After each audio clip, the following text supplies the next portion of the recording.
मुख से। उन्होंने कहा मैं कोशिश करता हूँ।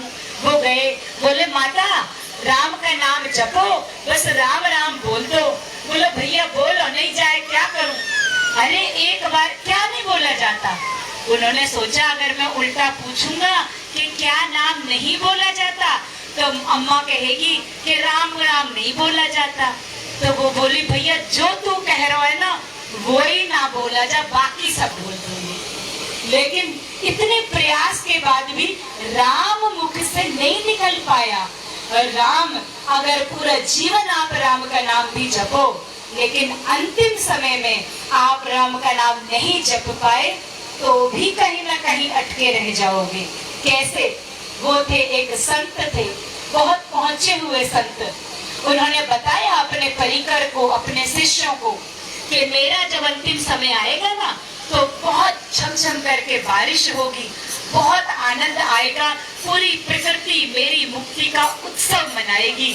मैं स्वर्ग लोक को, भगवान के धाम को जाऊंगा, इसलिए तुम सब भंडारा करना, ऐसा उत्सव करना कि सबको पता चले कि आनंद उत्सव हो रहा है।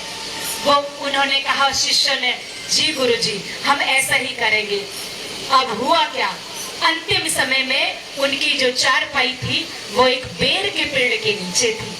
बेर के पेड़ के नीचे सब सत्संग चल रहा है, हर तरफ बहुत आनंद है, हरे कृष्णा राधे कृष्णा सब यही गा रहे हैं।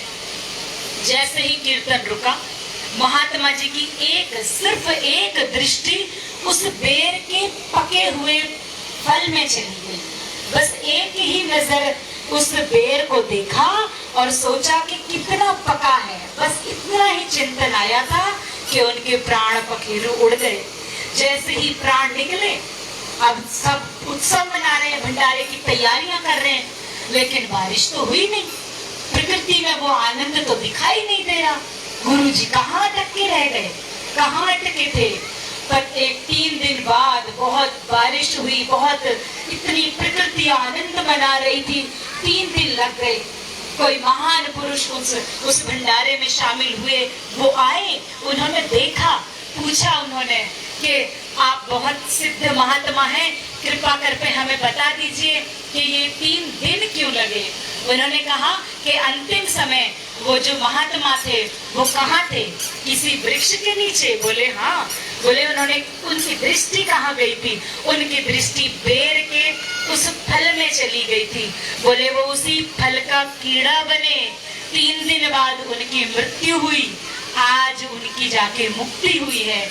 इसलिए अंत तक अभ्यास नहीं करेंगे और अभ्यास ऐसा किया और अंतिम समय में नहीं कर पाए तो भी